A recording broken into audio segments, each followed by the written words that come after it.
public hearing. We have 2 items to bring forward tonight. Mr. Rossi, I believe you're going to speak to them. Let you choose the order. We will open up the public hearing for the 2 agenda items and keep track of 30 minutes on each of those. When that 30 minutes elapses, of which we need to keep open, we're going to stop and then we'll take a vote on it, and we will then go back to the agenda so we can keep moving. So, questions?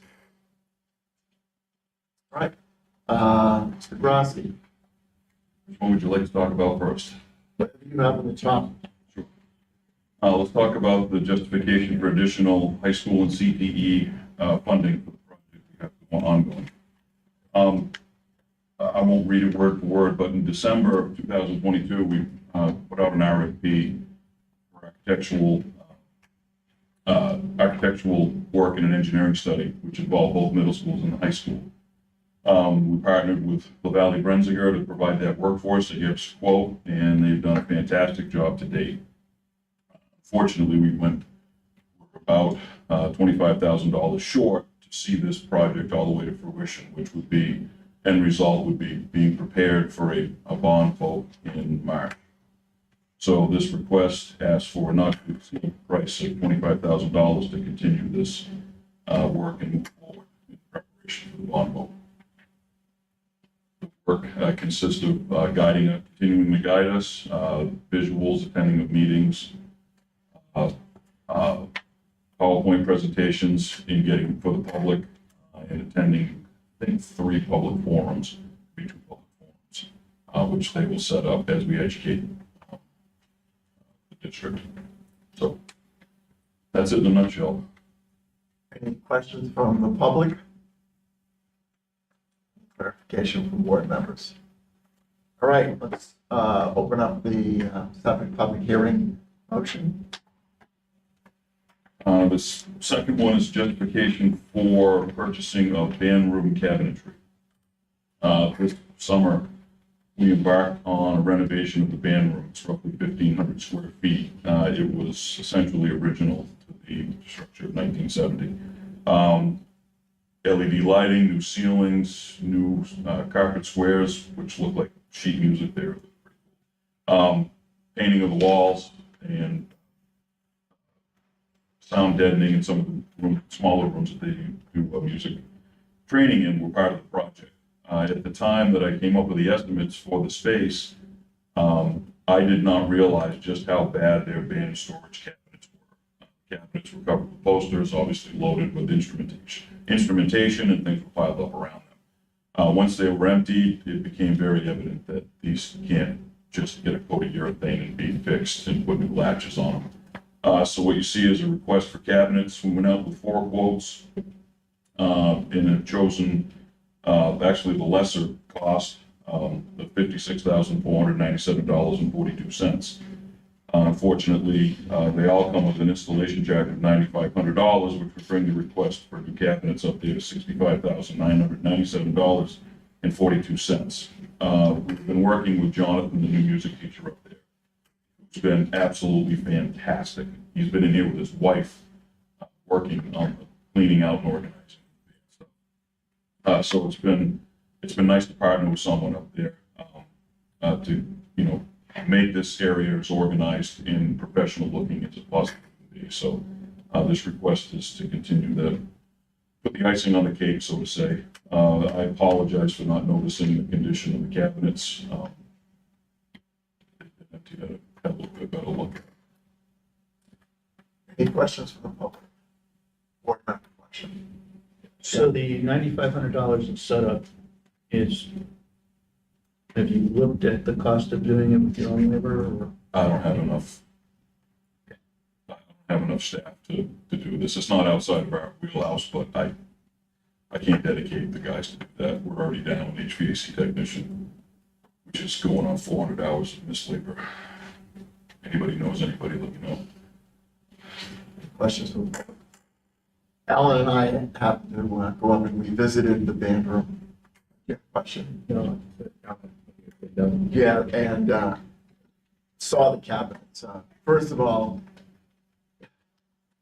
this individual and what he is tackling there is monumental. When we walked in, I didn't even know how he got it organized for the opening school. It was unbelievable. There was so much. So much. The cabinets definitely need to be replaced. And I believe these are the original cabinets from high school open. So it's definitely something that needs to happen. So, Jim? Fiscal year, we had $1.3 million to building capital reserve trust fund. We're gonna add another $700,000 for the warrant article in March, so we're gonna balance at $2 million. But we've got plenty. Okay. All right. We'll now open the school board. Stand. Pledge allegiance to the flag of the United States of America, and to the republic which stands one nation under God, indivisible, with liberty and justice for all.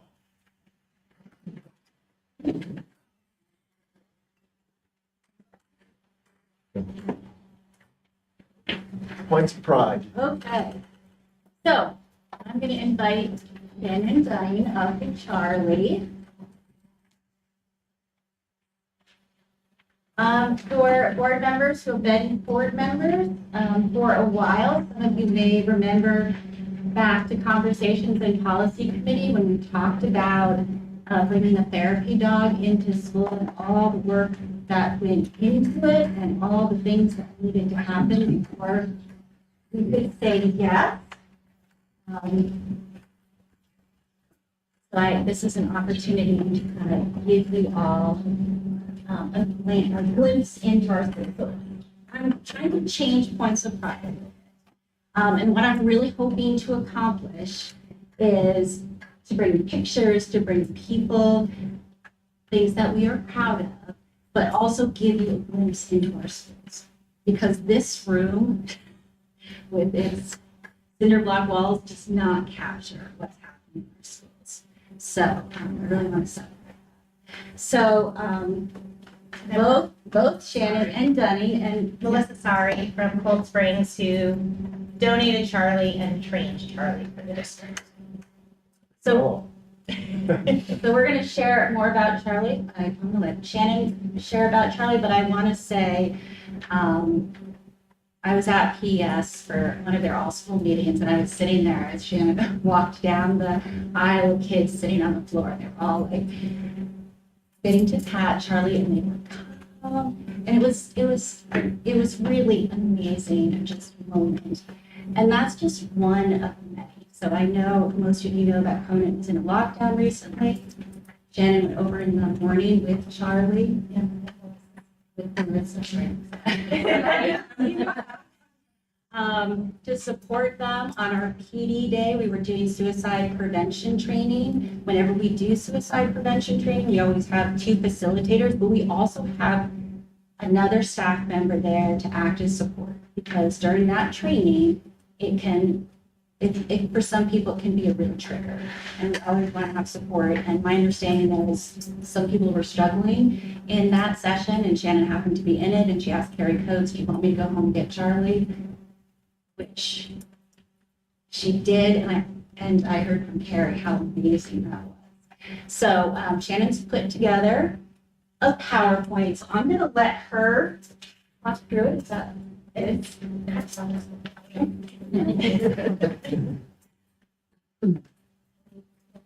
I'll read it. Yes, I think it's worth. So he's a beloved therapy dog, and he is playing a very vital role at PBS.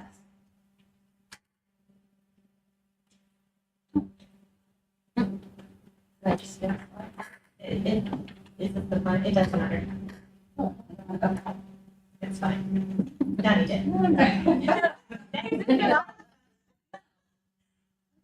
There. Okay. Sorry.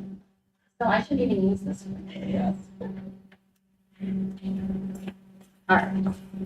So you can see Charlie is trained to detect and respond to elevated cortisol levels, a hormone linked to stress, making him an invaluable resource for helping students manage anxiety. Which is amazing. So he has an ability to sense stress, which allows him to assist in creating a more positive and nurturing school environment. I think we'd all like a Charlie in our workspace. So when you go into PS, you'll see Charlie as kids are reading books to him. So that would be a real incentive for students, especially some students who don't love to read. They have to do it. That's a draw. So he visits other classrooms. Students get to visit him individually. You'll jump in if you ever. I love that. So some of our students have plans where they're working towards something and they can choose what that, if they accomplish what they're needed to do, they can choose an activity. And so one of those choices is going to see Charlie.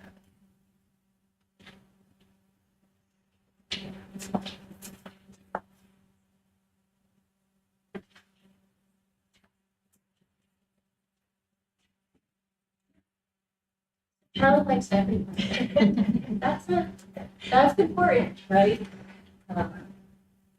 Everybody feels.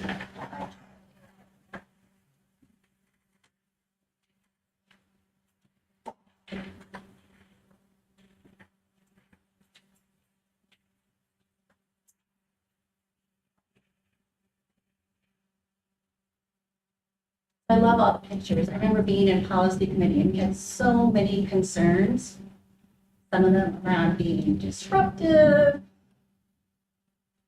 There were a whole bunch, but they were, we thought through them all, but those concerns have not come to play. This is the spirit week at PES, and one of the things that the school wanted to do was have a dress like Charlie Day. And they had a fundraiser, right? A little, they sold the stuffed animals. Is that still happening? Or are you probably? We're currently out. They were such a hot They commodity. did, yeah, I remember that.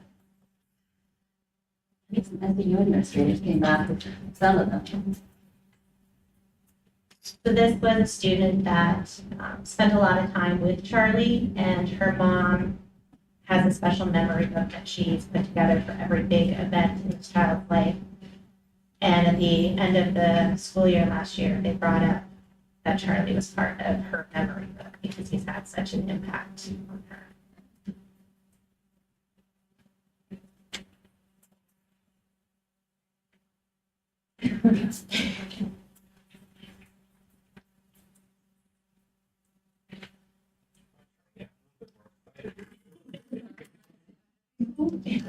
Oh, wait, can't say hi to Julia. If there's a question, please. Yes. Because, And I would just like to add that as his trainer through the whole process, I have at least a dozen times been like out to dinner with my husband and had random little kids run up to me and hug me and say, "Hi, Charlie's trainer."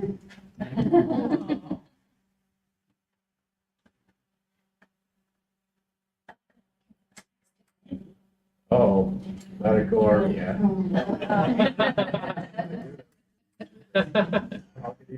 so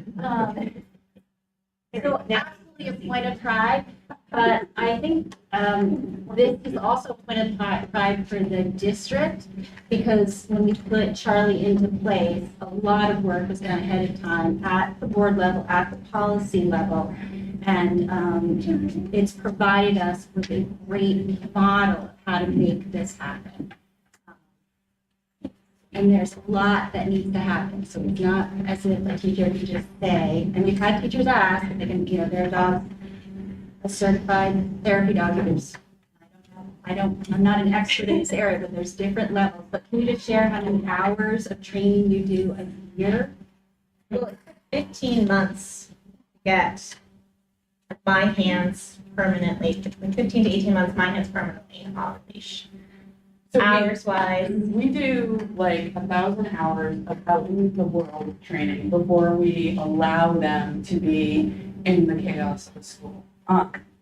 Not to say that he wasn't in the school, he was in several days a week as he was growing up for short periods of time, and based upon where he is, like, you guys are teaching children on levels of development, right? So we're training dogs on the same. So if there's a fear period, then we're backing off, and if there's a high learning curve, we're ramping up. And so we go through that whole process, starting when they're 10 weeks old until they're about 15 months. And then we start the weeding of like him.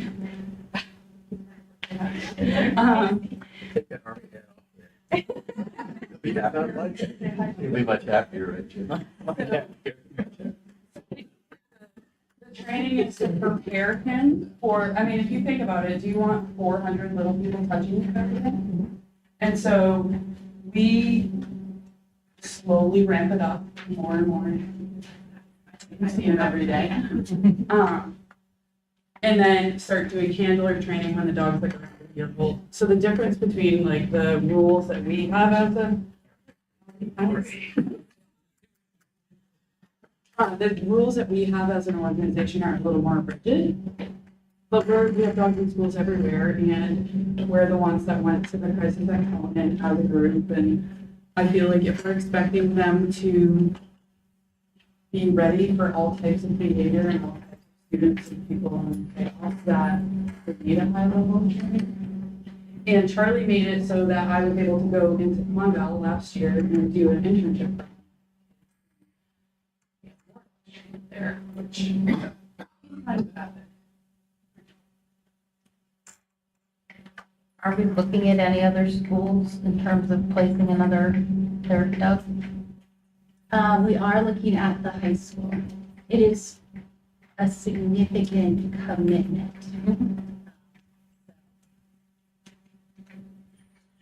The right people need to be involved and shared understanding of expectations. Again, Charlie's presented an excellent model for how to do this well. I was just curious if the dog has, I think dogs naturally sense stress. Is there training involved with how they react to the stress that they sense? Yes, so a huge amount of his,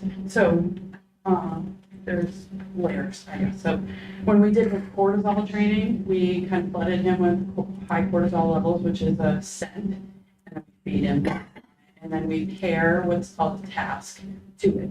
So if he's in a room like this, and there's a kiddo that's maybe not communicating that their day is rough or something has them highly anxious, he will do a chin rest task, which the kids don't know, but Shannon knows.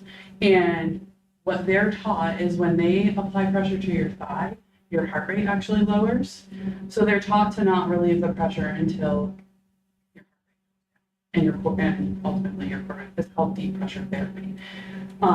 We don't actually start that training until the dog is almost an adult.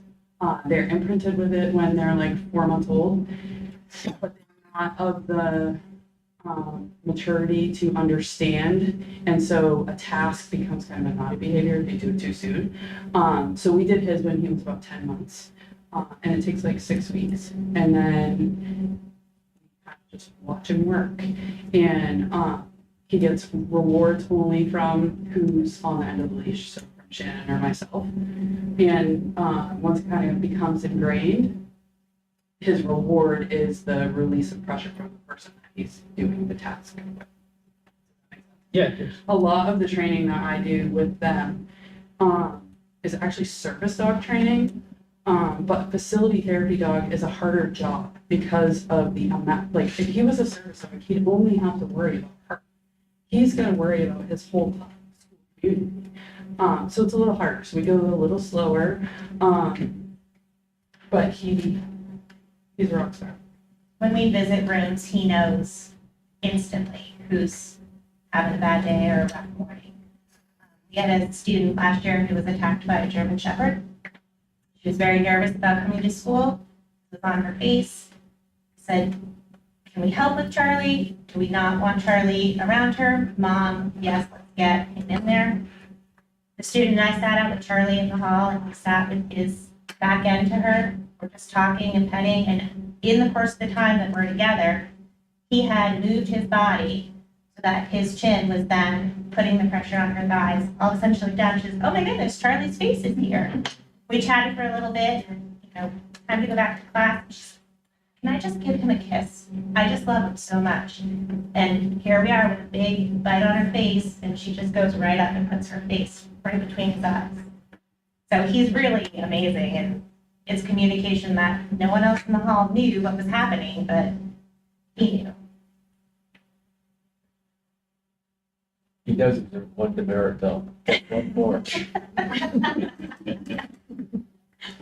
I'd also like to share the name Charlie, where it came from. Probably one of my closest friends was C. James Grant. And it was C for Charlie, but everybody knew him as Jim Grant. And Jim was one of those people in our lives that constantly gave to other people. Always involved in helping out people throughout Peterborough for that reason. So Shannon wanted to choose the name Charlie in respect for Jim and what he gave to the community. So that's why he's Charlie. The other thing that I've learned is that, like all of us, Charlie gets tired at the end of the day too, from so much attention, the stress that brings to him, that he needs to have a break too. That's kind of interesting, but his ability to sense stress is just amazing. And must have a pretty calm group here tonight, because I know this industry walked by all of us pretty successfully. But it's been a unique experience from my side to be able to see this through my daughter and Melissa, and what this brings to kids at school. And it's pretty phenomenal in how we can de-escalate a stressful situation very quickly. So anyway, so we thank you both for sharing. Thank you for your endless support with this. Any other questions from the board members? Thank you both. There's some stress. Thank you. Thank you, Shannon, Charlie.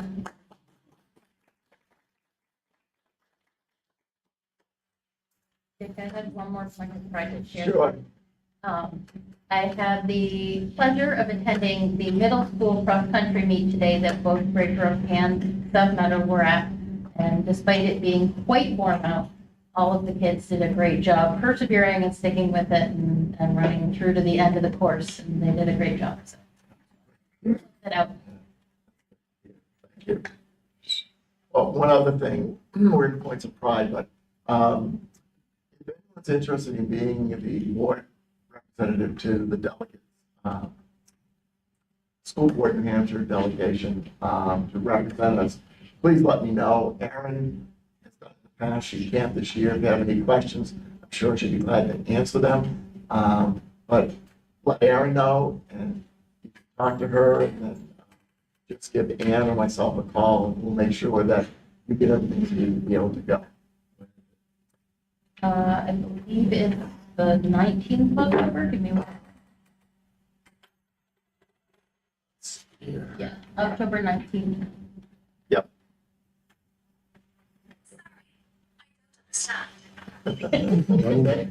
Overnight either. All right. Quiet period, but back again. Approval of manifest. I certify that the manifest listed below totaling $1,382,347.94 have been reviewed by me and found to be proper charges against Kentucky Valley School District for goods and or services received and have been properly processed prior to their submittal to the school. We will approve the manifest. So moved. Second. Moved and second. Any questions? Seeing none, all those in favor indicate by saying aye. Aye. Opposed, nay. Any abstentions? Thank you. And I want to just back up the points of pride. I just want to say my point of pride. Thank you for running the feasibility study committee. You did a fabulous job.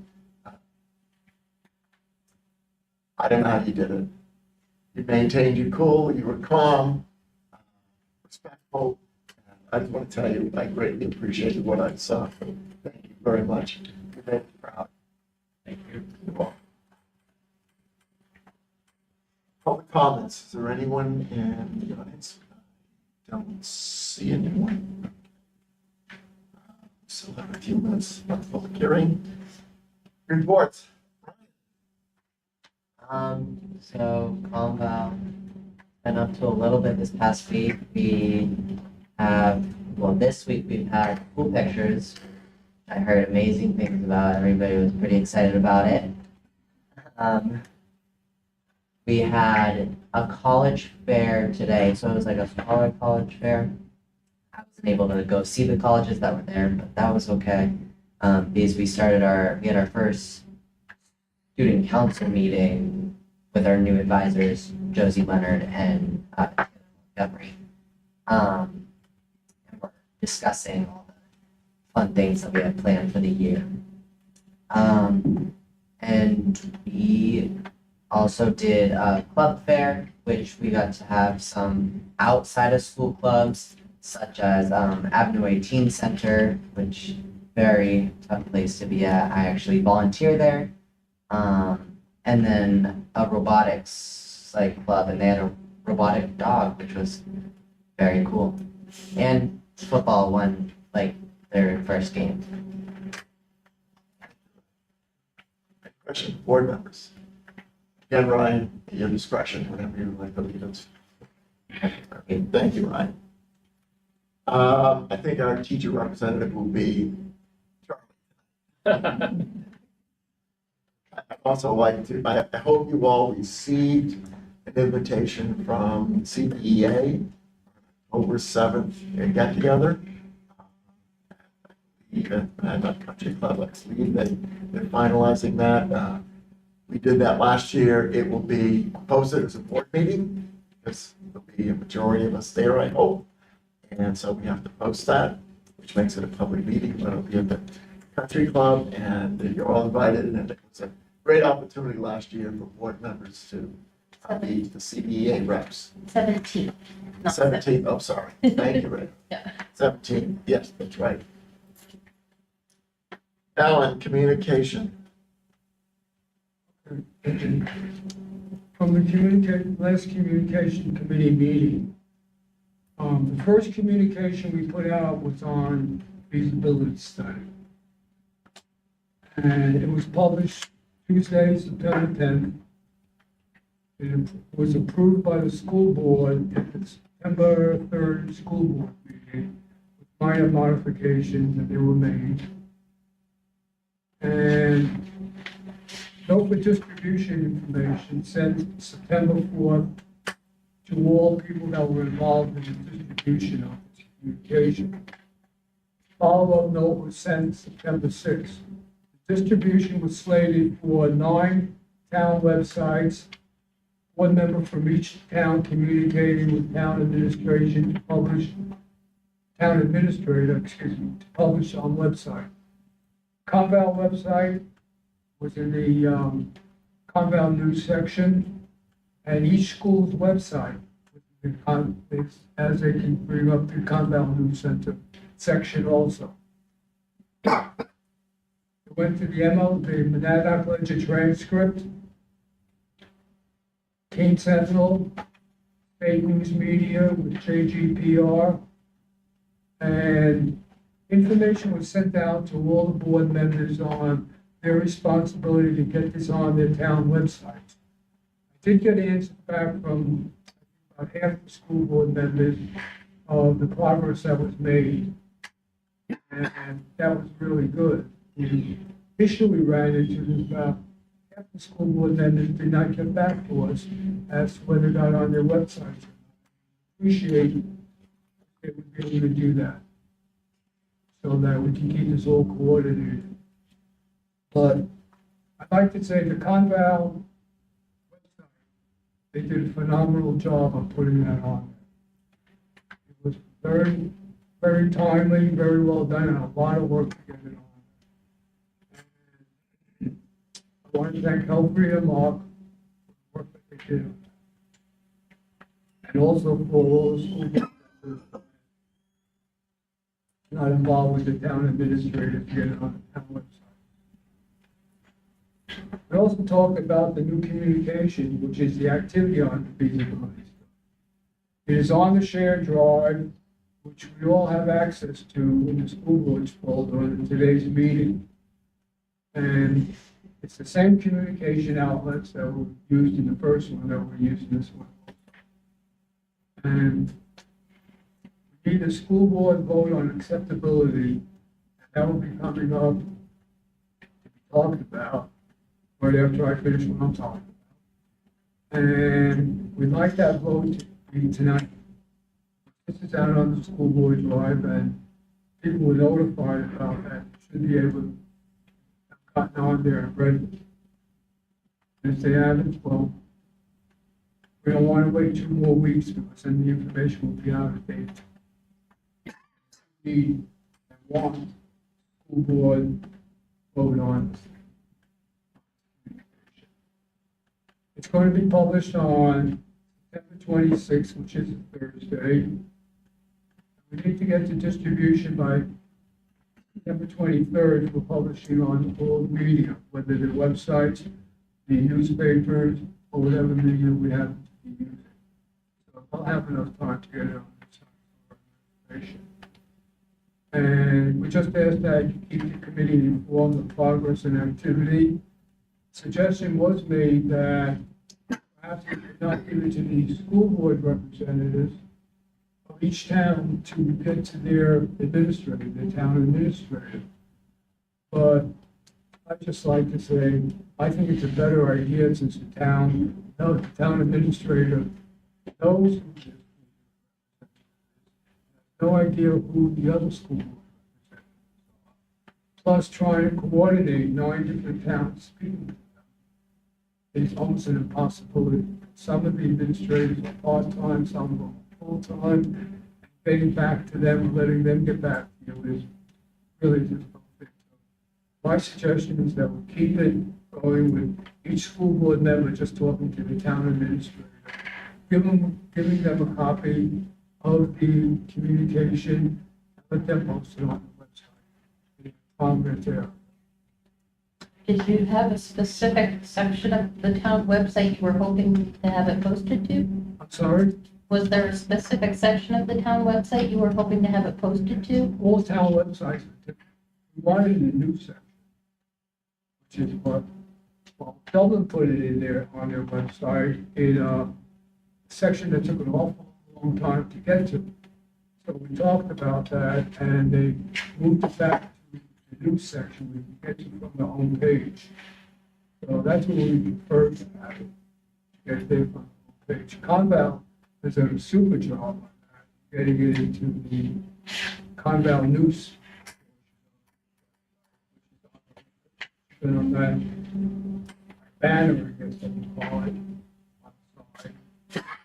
So you can get to it from any page. Any other questions for Alan before I go on to talk to the board about the letter they want to send out? It's 7:31. We've been had the first public hearing now for 30 minutes. This is on CTE project funding.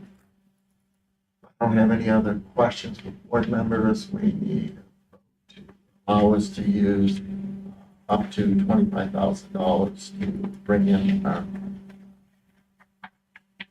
consultants, architects, and engineering study. Any questions? Seeing any, all those in favor, indicate by saying aye.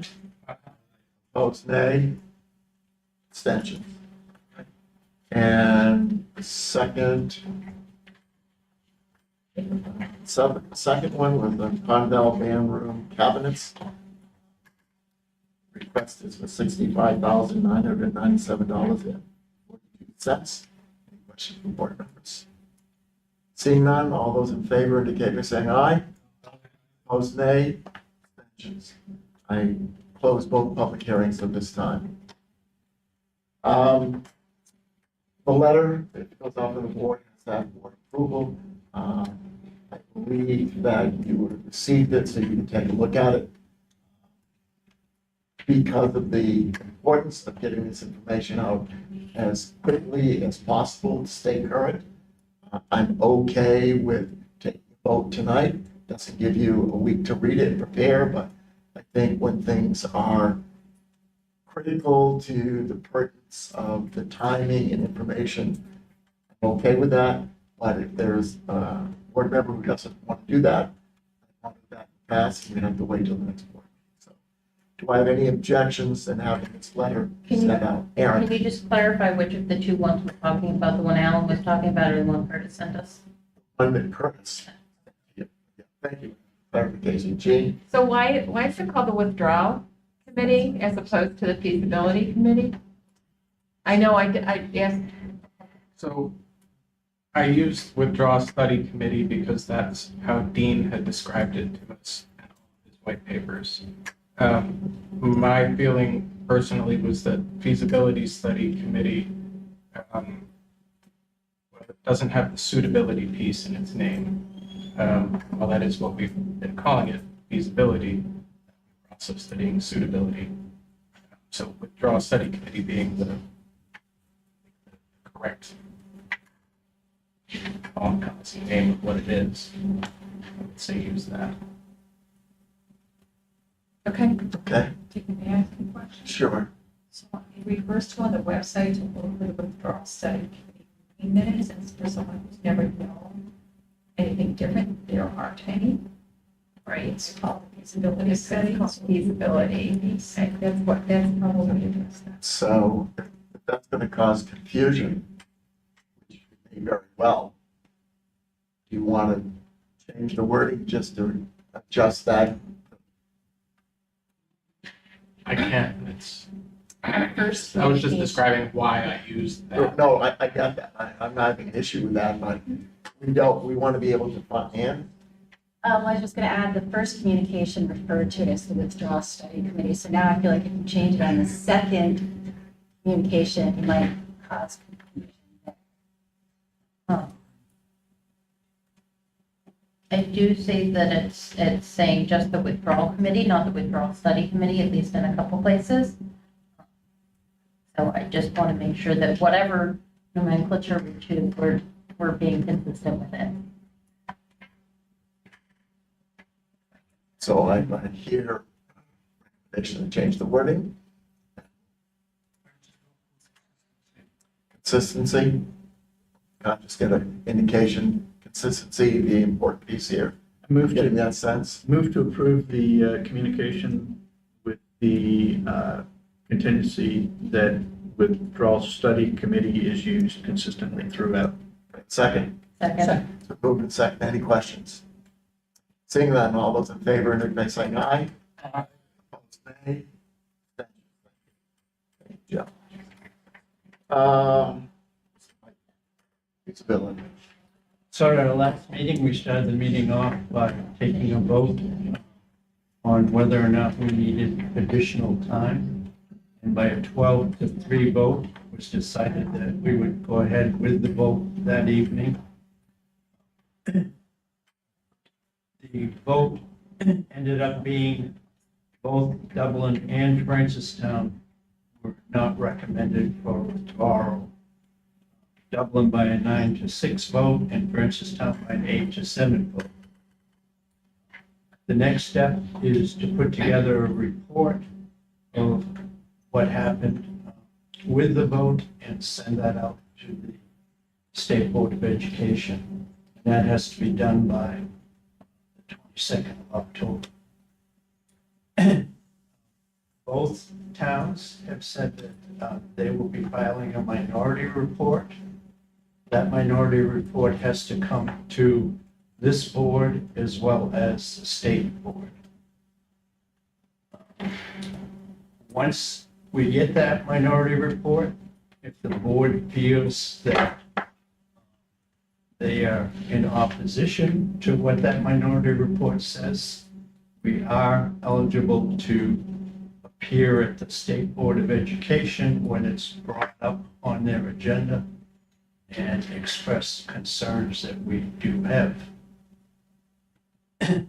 if the state board approves their report and their withdrawal plan, then it will go to the voters in March for a vote.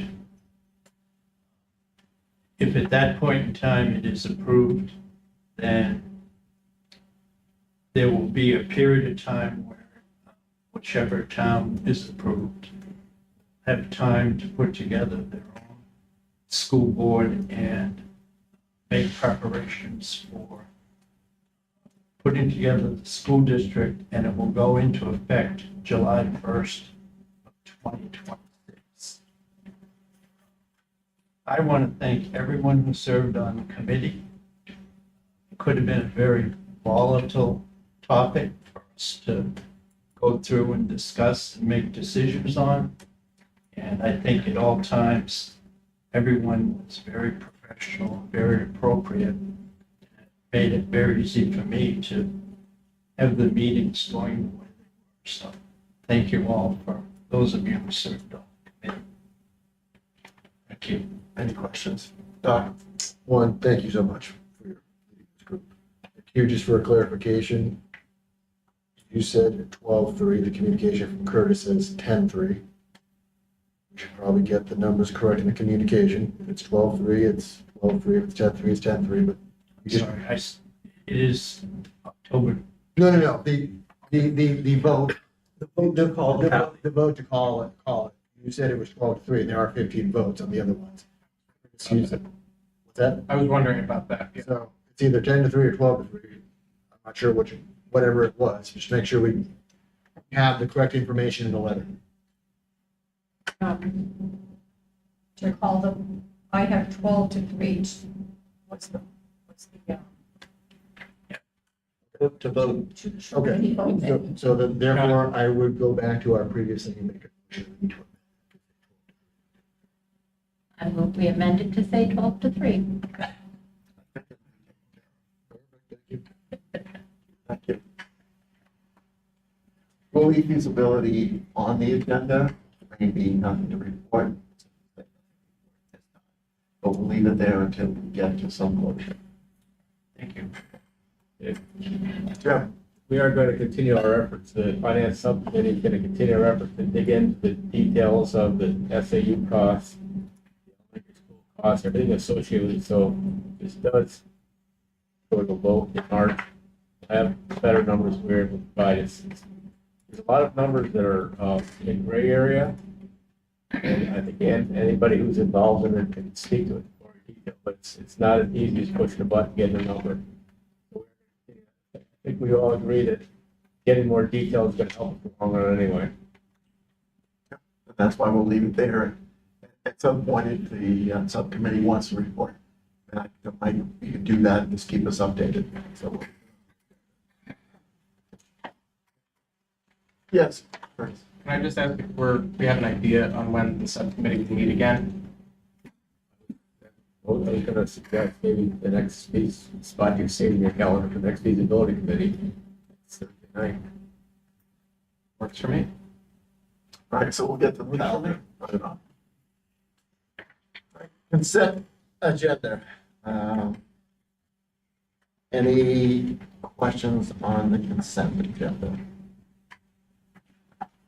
Not seeing any. Let's go to the superintendent's report with the monthly calendar, which will address.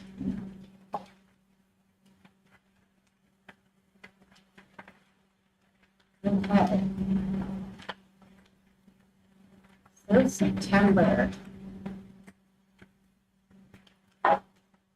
Yep. Nothing scheduled for the rest of this week. Okay. You're on. That's exciting. Next week, we have Communication Committee at 9 a.m. on Tuesday, Policy Committee at 6 p.m. on Tuesday. On the 26th, Thursday, feasibility at 6, so we're going to change that to the, are we calling it the feasibility subcommittee, are we calling it the finance subcommittee? Right. What's the official title? Subcommittee. Yeah, feasibility, finance, Oh, the subcommittee. subcommittee. How about the withdrawal finance subcommittee? Yeah. I don't remember the board recognizing our illustrious friend here on the left, so let's move on. And that will be followed by Selectmen's Advisory at 7 p.m. So is there anything we need to add to September? October. So October 1st, which is a Tuesday, we have a board meeting. And nothing else that week right now. We're gonna budget property before the, budget property. We change that from, I think we had on Tuesday. We tried to budget property prior to the board meeting each one, Starting at what time? 5:45. Your property, 5:45, October 1st. Anything else for that week? Okay. October 8th, we have Communications Committee at 9 a.m. Then we're gonna not have budget and property, right?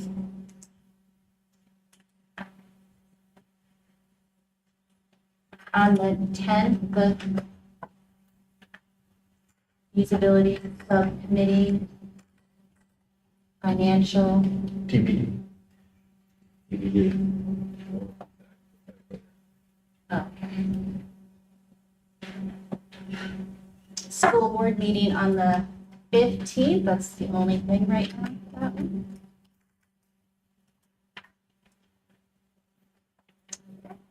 On October 22nd, communications at 9 a.m. and policy committee at 6 p.m. And the 24th, is that another to be determined for the feasibility subcommittee? Selectmen's advisory at 7. Anything else for the October calendar? I could leave the feasibility subcommittee on there for all those dates. And we'll, as we go meeting to meeting, tell everybody whether we need to meet or not. Or have it on the calendar, we'll take it off. Oh, then we rename it to the subcommittee. Feasibility finance subcommittee.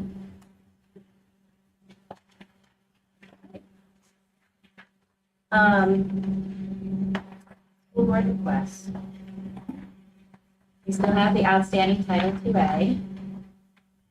Get some questions answered. It's good for clarifications. That is coming. Tom, we received a request for the SAU organizational chart, which I didn't think that we actually had one made up, but Dick remembered in We Are Conval. So did find it, just I don't have access to it, so I can get the person who has access to update last year's, so we'll be able to get that out tomorrow. Are there any, I think that's, are there any other outstanding requests? So assessment calendar is on the list. I don't have the assessment calendar for you. By policy, we need to share at the beginning of the school year our window for state assessments, when we're going to be taking state assessments. We have typically, we have to share it with you, we have to share it with our staff. It doesn't have to be approved, it's just something that we have to share with everyone. In addition to the state assessments, we've always included our district assessments, so everybody knows when those are happening. So as I was reviewing it in preparation for tonight, I just, there, I have an outstanding question when I went to call the administrator I needed to talk to. She was not really- we're not able to connect. But we'll be sharing that. We'll put it in the board folder for the next meeting. So if you review it and you have any questions, we want to make sure that we answer. But it is not something you have to officially approve. Whole business, second read. Policies as required. So, I have a motion on approving these for the second read. I move that we accept policy JLDBB, suicide prevention and response. Moved and second, any questions? Seeing none, all those in favor, they're going to say aye. Opposed, nay. Abstentions? Okay, thank you. Janine? Okay, and then the next one is an R that requires the board's approval, but I don't believe it requires a vote. So if we could just have maybe a thumbs up. Does it require a vote, Anne? I assumed it required a vote because it requires approval, so. Okay. I think we should Or- the official. Okay, so the next one is policy JLDBB-R, which is the protocol for the prevention and response plan. Can I have a motion? Move to approve JLDBB Oh, I dash thought I R. said, Oh, sorry. Can I have a second? Second. We moved to second. Any questions? maybe it didn't say that. Okay, and next is the Wait, I haven't seen your questions. Can I have a motion, motion to approve by indicate by saying aye. Aye. Opposed, nay. Abstentions. Okay, thank you, Janine. Next one.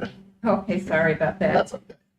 So next is, I move that we approve the district's general crisis response plan. Second. It's been moved and seconded. Any questions? Seeing none, all in favor, indicate by saying aye. Aye. Opposed, nay. Abstentions. All right, Janine. Okay, next I move that we approve policy JH, attendance, absenteeism, and truancy. Second. It's been moved and seconded. Any questions? Seeing none, all those in favor indicate by saying aye. Aye. Opposed, nay. Abstentions. Thank you, Janine. And next, I move that we approve policy AC-R, 2, non-discrimination, equal opportunity employment, and anti-discrimination plan. And again, this is the procedure. Motion. It's been moved and seconded. Any questions?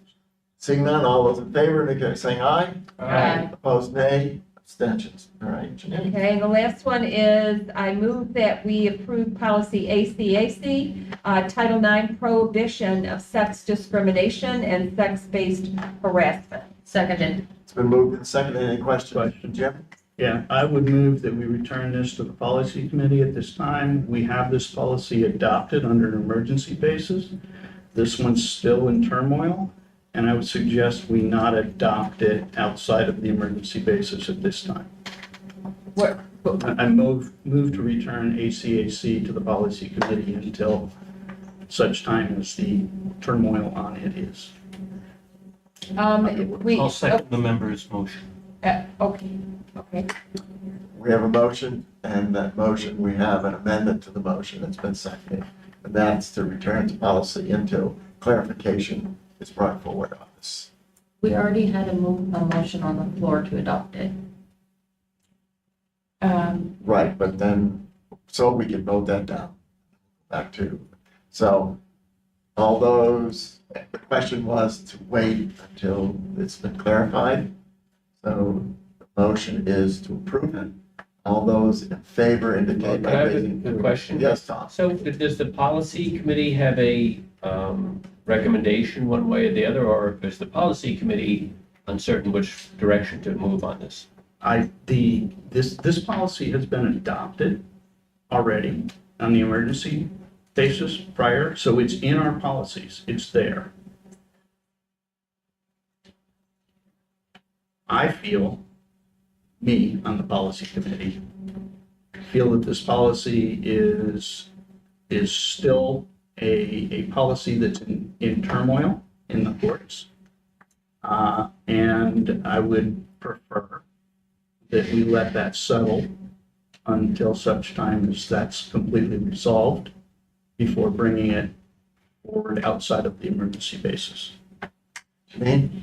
Okay, so we did bring it back to policy committee, Jim. Unfortunately, that was the meeting that you missed, with good reason. And I think at this point in time, there is no resolution between the Title IX federal regulation and the state, the House bill that instituted changed the RSA. It's specifically around transgender participation in girls' sports. Other than that, we solved the rest of the problems. So you certainly can ask that it come back But we did have that conversation, and we have delineated the policy as we wanted to move forward. So the motion on the floor is to approve ACAC. Any other questions? I just have So my comment would be, when we emergency adopted it, right now, when it's on the website, there's nothing next to a first read, there's nothing next to a second read, there's just, right? And we said, when we presented that recommendation, we said after emergency adopted, we will go through the regular policy procedure of going through, going back to policy committee, doing a first read, a second read. I actually hear what you're saying. There's a piece of me, and I guess it's reflected in the notes, but there's a piece of me that would like the policy on our website to show that we have taken the time to review it and do a first and second read, and everybody here had a time to do it. Sure. So just something to consider. Second, Doc? Can I ask my fellow board member here exactly what your concern is as far as having this on the books? So emergently versus, yeah, if something comes up in the courts, we obviously have to change it, but we have to change it if it's emergent. So just, I'm, from my application, what is your specific concern? I do have a bit of discomfort with part of the policy, and that is the use of the word identity and the conflict that the word identity has with the reasonable person assessment part of the policy. Identity is held by a person, and and because of that, it is uniquely that person. It is also subject to change at the will of that person. No other persons can decide whether that individual's identity is reasonable or not. So there's no reasonable person test that can be applied to identity. And so there's a problem with how you adjudicate some of the violations that are held under the policy. And in my opinion, removing the word identity does not degrade the protections that we all want to see for every student, no matter what, under the policy. So, and still allows without the word identity, now the harassment or definition of the violations is now held, it can be held by a reasonable person from the outside, rather being solely defined by a person that holds that identity. Do you need that, Tom? So part of the law says, the state law, okay, not the federal title, not Title IX, but the state law says is that we have to have a policy in place. Yeah. And it was supposed to be by August 1st. So my concern would be the same as Ann's, is that we don't have that policy in place with the first and second read. And like, I wish it would have brought this up, like during the period that we allow, the 2 weeks. I don't know, this is a discussion that could have happened within policy. I'm sorry, I was not able to be there for this reading. Was not aware that this was going to be brought up again so soon. Well, it was brought up for first read at the last meeting. It was at the last meeting, yes. Yeah. Okay. Tom? Without being co-board member, I would endorse his position as well. So we have an amendment to the original motion. vote down the amendment, and then we'll go back to the original motion. Then you can vote the original motion up or down. When the motion is on the table, and there's an amendment made to that, you have to vote on the amendment to the original motion. That would be my understanding of the way the rules would work. If someone here who could clarify that differently, let me know. I think you have to vote on the amendment to the original motion. So, One more question is, so the emergency authorization we have, is that different than what we're going to vote on tonight? The policy is in place. I'm just saying, if you go, right now, if you go to the policy on the board, we waived our regular process for reviewing policy. So therefore, there's nothing next to first read, there's nothing next to second read, there's just an adopted. But it's the same policy. It's the same policy, so this would just reflect that, and this is what we said when we asked people to emergency adopt it, we said this was going to be a priority going through our regular policy process, which we waived. So we've done that, but So while it's being adjudicated in court, we are going to have this policy one way or the other. It's not. yes, because we adopted that policy. We adopted it. The difference is we didn't vote on it with the first and second read. That's the difference. Aaron, and then back to Tom. So my question is directed at you a little bit, and gender identity is the verbiage used in the Title IX documentation that we received that we had to use to create this policy, correct? yes. And also it is commonly accepted nomenclature for a person in describing their gender. Tom, you So have I want to make sure I had this right. We have exceeded the requirements of the RSA. Is that correct? Yes. Is that, yes. Well, I'm sorry, what was the, I didn't hear what you I just said. wanted to make sure that we fulfill the requirements of the RSA. And we have. We adopted it under emergency. Yes, that's true. Okay. The only difference is we haven't had a first and second read, really first read, second read vote, but we still have it as an adopted policy. Ann's concern is it hasn't indicated that it was a first and second read on the website. But there are minutes that show we voted on it. Absolutely. So, Absolutely. Yep. So, Mike and then, I think voting on it as a first and second read isn't going to change anything. It's still going to be the same policy that's in there now. So I think, again, it's good to have people know that we reviewed it and approved it.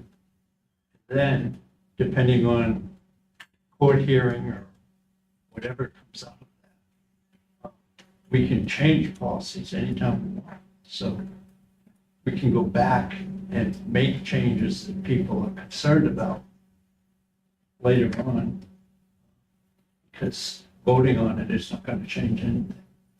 Janine? Okay, so it isn't the same policy, like it was brought back to the policy committee and we went through it and took a closer look at it, made sure it matched up with the RSAs that it needed to and our other policies that it needed to. So when you adopt something under emergency adoption, like you're doing it like at the lowest level possible to make sure it's in place by a certain date as required by law. But this time we did bring it back to policy and go through it carefully. And so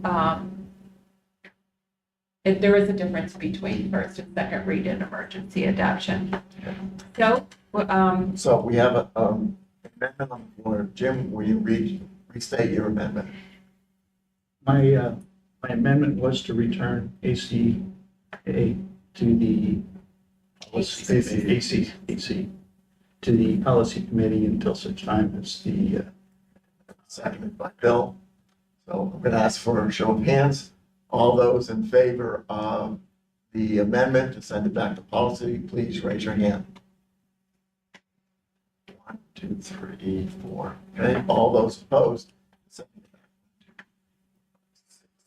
7. Okay, amendment fails. Now the motion on the floor is to accept ACAC as a policy on the second read. Any further questions? Seeing none, all those in favor indicate by raising their hands. Aye. Aye. Opposed? Nay? Show of hands. 2 abstentions. Okay, it's been adopted. May I just confirm, so there were 8 in favor?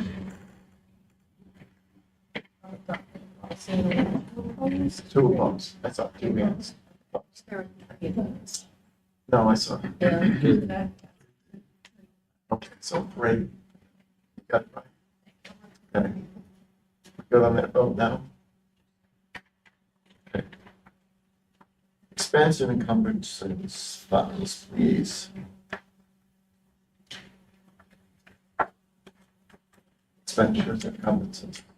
I do not have any for tonight, but I'll have them for the next meeting. That's great. Enjoy that. Budget transfers. Budget transfer requests are in the last page of the packet. Please ignore the date. Change that. And there's only been a few budget transfers so far. $75.63 from high school printing line to administrative subscriptions. It's to upgrade some more, which is a program to the pro version of the basic. $300 was moved from Temple Elementary School admin dues and fees to the general ed replacement furniture line in order to accommodate some purchase requests in the project. And $6,500 was moved from physical education salaries at South Middle School because of we have a excess salary from what we budgeted last year in order to move some of that money to temporary salaries for the Hope Squad students. Any questions on transfers? I don't know that we need a vote on transfers.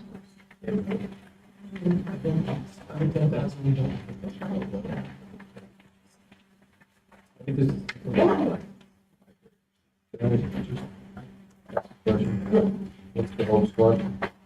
I think that was supposed to be free. Like, there was no charge. Hope Yeah, Squad co-curricular. Do you want to come forward, Heather, and share information about Hope Squad? I will add to this that I am going to be looking to try and write this into a grant. That's not been accomplished yet.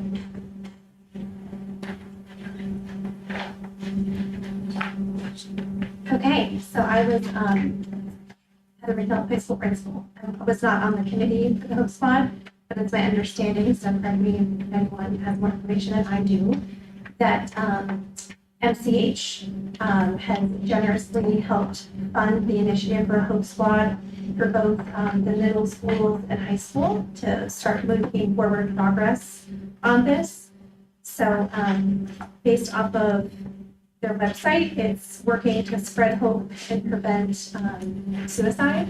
So it's a group of people that would be trained in the schools, youth that would have advisors at the building levels. We're looking into 2 to 3 at the high school, and I believe 2 at each middle school to help get this started. They've had some virtual trainings that started over the summer. There are different timelines. So we're still in the process of the district of making sure that the advisors are trained.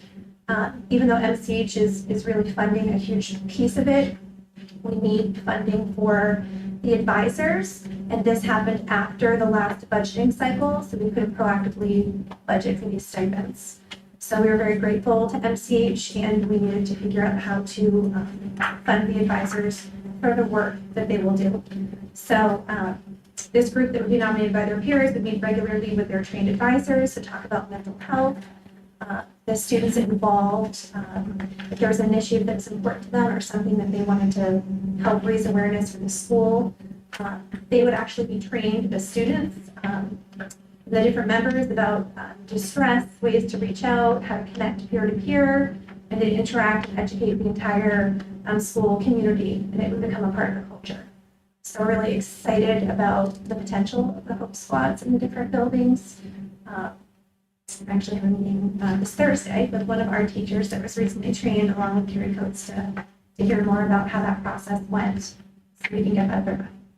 So the fiscal commitment right now, the district is funding the stipends for the advisors. How many advisors are we talking? 2 at each middle school and 2 to 3 at the high school. It's 3 at the high school. So if this is something that the board would like to hear more about, consider making an agenda, future agenda item, and Carrie Coates has really been the lead person on this, do a more comprehensive sharing about this program. I do want to add that one thing, it was presented to us as an evidence-based program, which is always really important to us as a district when we look at programming. And so that mental health curriculum that would be evidence-based, we were excited about. Any other questions from board members? I do have a question. You're moving from a salary line into a co-curricular. Correct. Yeah, it seems like they're reversed the columns here. Look at this. Well, my concern is moving funds from salary to co-curricular. I'm not sure, it sort of opens up a Pandora's box, in my opinion, where if we want to put more funds into co-curricular, and we happen to hire a phys ed teacher, I'm assuming it's because the phys ed salaries were less. That was the So we then take that savings and we move it into co-curricular. That concerns me because I think it opens up a way of moving things from a salary account into co-curricular. I'm not saying opposed to program, I'm just concerned about the moving of money from a salary line to a co-curricular line, when the way it works with co-curricular, you have a fixed amount of money that you can use within your budget. You can have whatever you want for co-curricular, but you have to stay within that funding line. This allows you to put more money into that line, and that, it's a concern about where we get the money. Jim? Well, it's a trust fund. A trust fund, a co-curricular trust fund. We're short $6,500. So Kathleen brought up Title IV-A money is money for student programming. It has to be spent in 3 different buckets. Like we have to do a percentage related to well-rounded education. We need to do a percentage related to effective technology. We have to do a percentage related to safe and healthy schools. Kathleen and I will spare you how difficult spending Title IV-A is. The person that we have to work with to get it.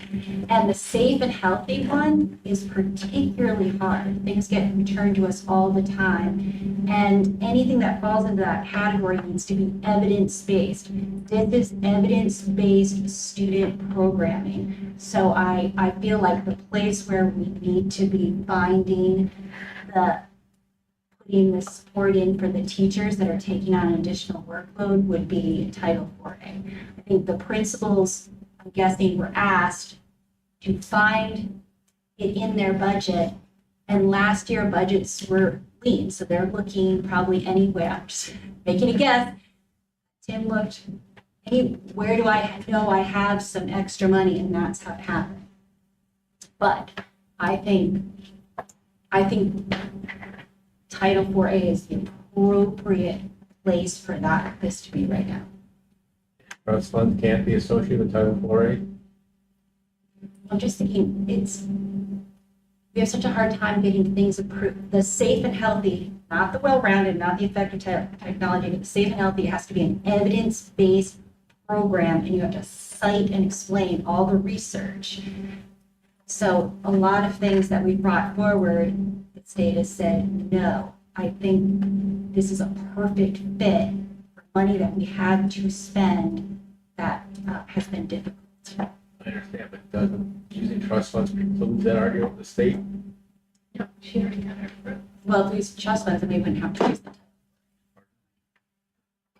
If we can use Title IV-A, why don't we use that and not use this one? That's what I'm saying. Right. Yes. It just has to be. I think you open up Pandora's box when you go from a salary line to a co-curricular line and you move monies that way. I don't think we should do it. So with this Title IV-A, the ongoing monies, not just for this coming year, but something that would be available to support this going out, because I don't want to see this type of thing become a growth path for our budget, where we see something that's obviously great, right? I think it's a wonderful program described. I don't care how great it is if I can't afford it. What it comes down to. Yeah. So this is the other reason for it to go into Title IV-A. Title IV-A has to be supplemental. If we put it into the general budget, now Title IV-A is no longer a choice. Because if we pull it out of the general budget, it's no longer supplementary. So this is our window. It's new programming, it's supplemental programming. That's right. We need to get it into Title IV-A. I think that's the appropriate place. So I think we hear from the board, the recommendation is to find these funds in Title IV and not transfer the money from salary and line. Quick question to Rob. Do we have the debit and credit columns reversed here? We're not debiting from furniture, we're crediting to furniture, right? Well, Number no. 2? Or is this an accounting trick? Language accounting trick.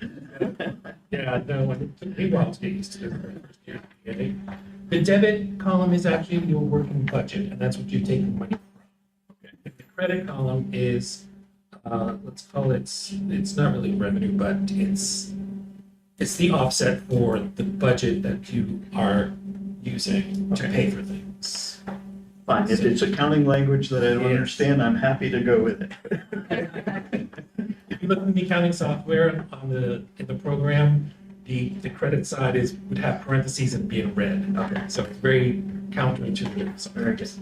Okay, I move to approve the budget transfer request number 1 and 2. I don't. We're have to approve budget transfers under $10,000. I don't think so. Right. I mean, we can support it, but it's not a requirement that we allow the SU to make those transfers. Doc? Agree with everything you said. and I still wholeheartedly approve going to Title IV. Does this mean fires are gonna be paid pending this, or I mean, that's my only concern. So just to share, I did recently get 3 activities approved by the state through Title IV, but it did take 3 back and forths. So it's a matter of, I would anticipate that this would be appropriate in Title IV-A. It just hasn't been completed. I don't want teachers not to come forward to do it because we knew we had to blame them. Teachers have already committed to doing it. So we have So you the have- teachers. You have spring stipends for co-curriculars and for athletics that are in the budget right now. So paying these advisors, should we not get Title IV, there's dollars in the budget right there, and we could look at a budget transfer later on if required to cover that. whatever. come back to it. So that guarantees your payment now. Money's in the bank if we need it, right? If we don't, we just put it back in. So, does the board want to see a presentation on the whole program? Just give me a thumbs up. Or you're all comfortable. This is a program that we're doing at middle and high school. Middle and high school now. Well, we will. Will be, right. Yes, I'd like to see what it is. I think we're saying yes, but come and tell us about the middle school program at some point. Okay? Any other questions? Barry, Robert, you're all set on? Yeah, that's it. All right. Any other board questions? All right, good. Thank you. Budget guidance. So there's a document on the board materials that is the letter that Kimberly and Brian, what's that, Rob? Kimberly and Brian sent us regarding budget guidance, and unfortunately, I don't think the more detailed letter that I sent out to Budget Property Committee members today, and I just sent it to everybody else who didn't get it, didn't see it, but I could go through it. I don't know. You wait 2 more weeks or formal approval of this? I think we need to get them going. I think what is in the letter gives them the guidance they need. I would recommend the board accept the guidance from budget and property and put it in the SEU's hands to move forward on building their budget. Unless I see some real form objection, we'll just approve it. Okay, not seeing anything, let's, we have the recommendation of budget and property presented, Jim's committee presented to the board. This, you'll find a letter. All those in favor of bringing that forward so they can get working on the budget, indicate by saying aye. Aye. Opposed? Abstentions, okay. That gives them the direction. Public comment? Seeing none? Excitement? Vision? And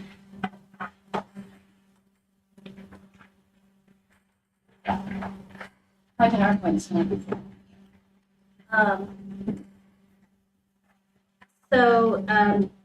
Dick shared with me that you've asked for me to come and share my vision. So I'm going to share with you what I care about, what I'm committed to. I have some thoughts and recommendations for you. And I'm happy to answer any questions.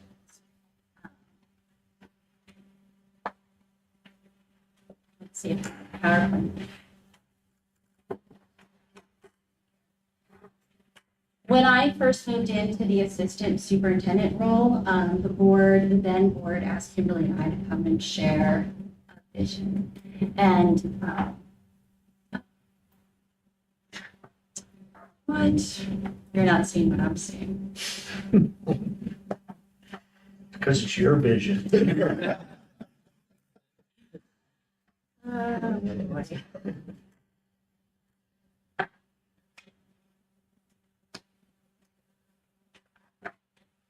Cable plugged in? Cable plugged in. Yes, you're seeing.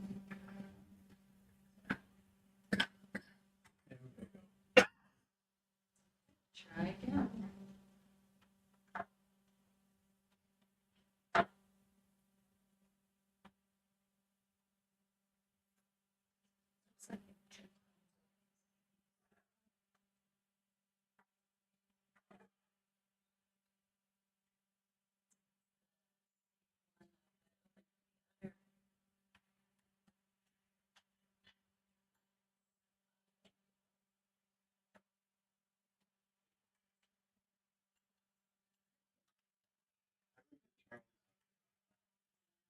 Yeah, I think this is, Great, Adam. I don't know if I'm gonna be able to, so don't get your hopes up. Maybe. So when Kimberly and I came and presented that vision, we talked about creating learning environments where all students need to growth, they succeeded, they experienced success. And specifically, oh, look at you, Adam. I said, don't get your hopes up yet. No. I'm not there, I'm not done. I can still mess it up. Okay. So this may look familiar to some of you, right? Create learning environments in which all students, regardless of their economic status or whether or not they have a disability, want all students to learn and succeed. We specifically called out in this vision that we presented to you our students' economic status and disability. We want all students to succeed, but those are two groups in our district that are not performing where we want them to. They're not making the growth that we want them to make. And so I just feel strongly that we have to continue to make sure that that is at the forefront, that we're thinking about that, that's part of our conversation. Talk about curriculum, budget, and peace. I want to add to these. It's also really important to me that we maximize, to the degree possible, I know there's constraints, the opportunities that I offer our students. Academic, athletic, co-curricular, anything that we can offer to help support students is important to me. I want to pair with that. We also have to maximize students' ability to recognize those opportunities and to take advantage of them. So we can say we offer this and this and this, but I can tell you there are some students who recognize those, take advantage of them, feel comfortable taking advantage of them. We have other students that may not be aware of them, or if they're aware of them, they may not see it as this is a real opportunity for me. They don't, like, their ability to take action and make that a reality for them isn't there. So these are three things that are really important to me and shape how I function every day. When Dick asked for me to bring forward my vision, the life expectancy of a superintendent. In New Hampshire, it's actually a little bit longer. I think it's a Google because it's been a while since I've read this. I think it's 6 years, but when I was in my doctoral program, we were hearing 3 years was the average. And remember, that's an average. So you have at least 25% of superintendents coming in and leaving before they've even been here 3 years, right? So I'm just saying that that's kind of a reality. So the idea of any one person coming in with their vision, I would be wary of that, right? One of the things that I've always really admired about our district is our strategic planning process. We have always done a strategic plan process that has involved administrators, school board members, students, parents, community members. We have tried, I'm not saying that we couldn't have done it better, but we have made sure that that strategic plan has incorporated the voices of representatives from our entire community. And I think that's really so, and I think it's really important because as a board, right, this is the roadmap. And I know we've put a little pause on it this year, given the transition that's happening, but I just thought it was important to say, you don't want one person's vision taking over. You all have been part of a planning process. This is the direction we're going. With that, interesting, Adam, now I have something completely different. Here are some of the groups that were involved in that strategic plan process. I feel strongly that we need to continue to engage representatives from these groups. So we've got a strategic plan, but we're in a year of transition. I would argue it certainly has felt like we've been in transition since COVID. And there's a lot going on. We're a complex district, 9 towns, 11 schools, differing opinions. So I think it's important that we continue to engage.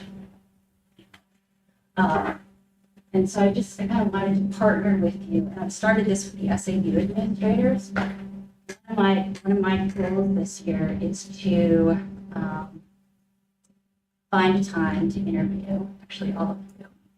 And this is the set of questions that I've been asking. So I've started with our SAU administrators. How would you describe the towns that make up the Conval? How would you describe the Conval school district? What should be preserved in the towns and school district? What would you identify to be key issues in facing it? In your role as, what actions have the greatest impact on student health? What would help you to be even more effective in your role as? What inspires, motivates, sustains you in your role? What about your role frustrates you? How can I be most helpful in my role as superintendent? What do you expect of a superintendent? Anything you want to share with me that I've not? As you think about your discussion, is there anyone you believe I should talk to? Because they may share a perspective that I do not. So I wasn't sure when I developed these questions. The interviews I've done have taken about an hour and a half, which I did not anticipate. But they've been really rich. So I started with the administrative team. And so when you just think about who makes up our administrative team, we have staff who work here. They also live here. They also have children that are currently in the district. We have SAU administrators who have multiple children in the district, who have had very different experiences in our district. So as I've sat and talked to people that I work with every day, it's been really insightful what I have heard that I don't think I ever would have heard if I didn't take this time. So it's time consuming, but it's one way for me to show you how I'm starting to think about it.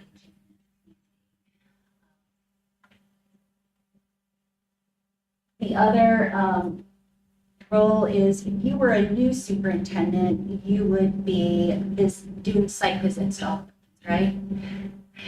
I've now been in the district for 16 years, but I've asked the building principals, I want to go do a site, but I want them to create the schedule. So I've kind of asked them, what you think about what you want to see in your building. Are there things that you're proud of, or there things you're challenged about? There have been times I remember as a building administrator where, somebody from the SAU would walk in and I'd think, I wish they'd been here 5 minutes ago and been able to see this, right? So I want to do that because I think that I will learn things that I otherwise would not.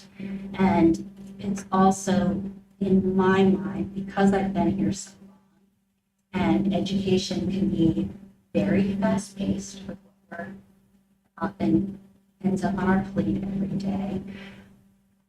It's easy sometimes to think that you know things, right? Like, I don't want to assume that I just know things. And when I say that out loud, of course I'm not going to assume, but in the way we function, sometimes we function in ways and make decisions in ways that we're assuming we know some things that we may not know. So this is just kind of another example of how I'm thinking about this. So again, this is a transition year. I think it has felt like transition since COVID. It has felt like, we've done a lot of work. It has felt like the train left the station and we have been trying to catch up. It is really important to me that we create a climate in our district where people, and education, but I feel like we need to create a climate in our district where people can take a breath and we feel like we're reflecting on what's happening and we're being intentional about the changes that we're making. So that is very important to me. Years ago, when we first started our education work as a board, the then board adopted this as our definition for educational equity. And I want to share it because it ties back to things that I really care about, but it comes at it from a systems perspective. So, educational equity, the transformed ways in which systems and individuals habitually operate to ensure that every learner, whatever learning environment that learner is in, has the greatest opportunity to learn, enhanced by the resources, supports necessary to achieve competence, excellence, independence, responsibility, and self-sufficiency for school. I have highlighted systems because I think it's a strength I bring to this role. I think we need to be looking at our systems right now. So I'm not going to be coming in and saying we have to do this and this and this and layering it on top of stuff where our plates are already full. But I think we really need to look at our systems. So I've been, I'm going to use this as an example the other day, but I've been mentoring Kathleen, who's our new Title IX coordinator. With the previous changes to Title IX when I was coordinator, I had to set up a system.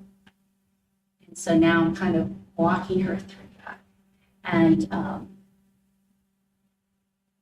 what I have learned from this experience and others is when you have a system that is high functioning, well designed, things run much smoother, right?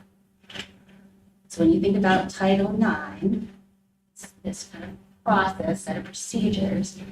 As soon as we get a report, a call to that parent needs to be made as soon as possible. There was one time, looking at Heather, there when we had a situation in high school, and because of just the way we function, right, the call didn't go until the next day. They had outreach to me. That amount of time ended up making all the difference in the world and not in a positive way, right? Now we have a parent that's very upset, wondering why we didn't reach out. So even though we had good reasons, it doesn't matter. When there's an emotional situation, you can have all the best reasons in the world. But we have an upset parent. Now we're backtracking. The trust has to be repaired, right? But if the system's working well, my experience with Title IX is we've gotten a lot of Title IX reports. And when we respond quickly, talk to parents and we follow up, it takes a lot of time.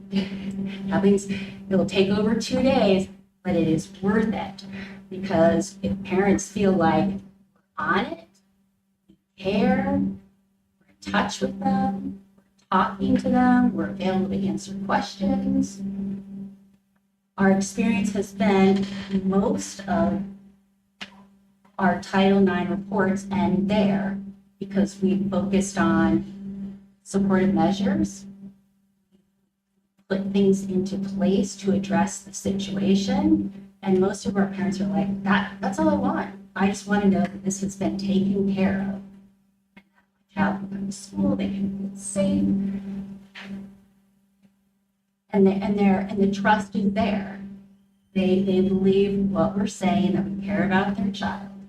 So I think when we think about systems, we've got to take a look at some of our systems, whether it be budget, and we have some good. Kimberly was very strong with budgets. We've got some really solid procedures and systems in place for budget, but we also have some new developments, right? We're looking at the budget in different ways. Last year, we made choices in the budget to offset health insurance. Sorry, I'm looking at you, but, we put things into ESSER to deal with some, so we're gonna have some things come up this year that are gonna be different because some different things happened. Not that we did it wrong, but we made choices last year. And, you know, as you talk about the budget guidance, I've always kind of paused because the reality is what we do, we will start. Regardless of what budget advice you give, our principals build budgets and they know they need to build it as lean as they can. And anything additional gets written up as a justification on the side. And then we're just gonna have to see where is that number. So if it's not at 2.5%, or if it's not, if it's at, but if it's at 11%, we've got to think about, so what's the system of how we're going to handle that, right? And my thought is that we've got to come back and we have to be really transparent, and we all need to be part of that decision-making process because it has implications moving forward. And that those type of decisions, I feel like really need to make sure that we're making those decisions in alignment with community values and wants. So I feel like when solid systems are in place, there are enormous benefits. Because when they're not in place, what you find, administrators in the back will be nodding their head. All of it causes more work, right? If something doesn't go well, then you're in damage control, and you're spending all this time focused on trying to fix it. And that means that you're not spending time on the things that we really want to spend time, right? We want administrators to have time to be out in the classrooms. We want SAU administrators to have time to be out. So I think that's an important, that would be my focus. Something I also like doing, and I think it's a strength of mine. So that's a strength I like right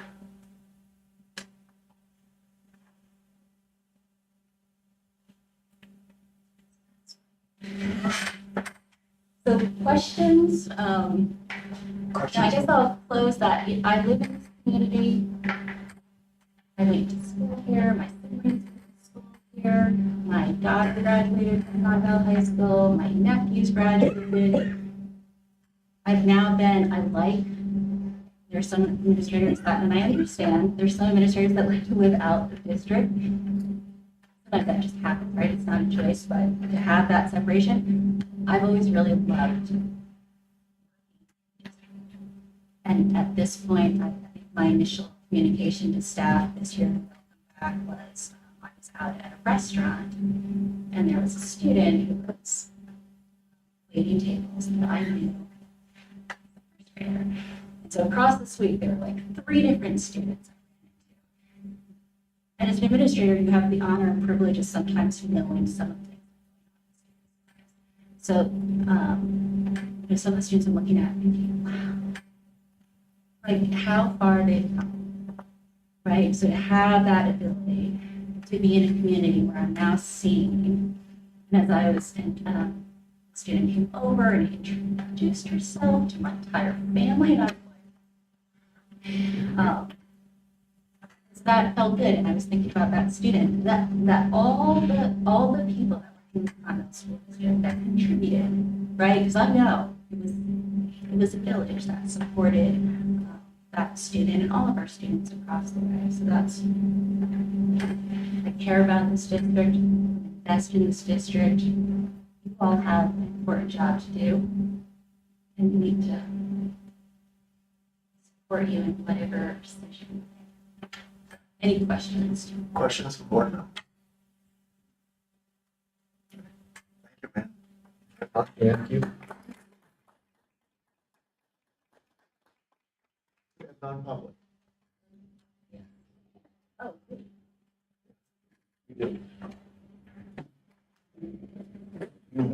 No, I can't. Okay, so I'd like to move into non-public personnel. The RSA 91-8, colon 3, Roman numeral 2. Dick?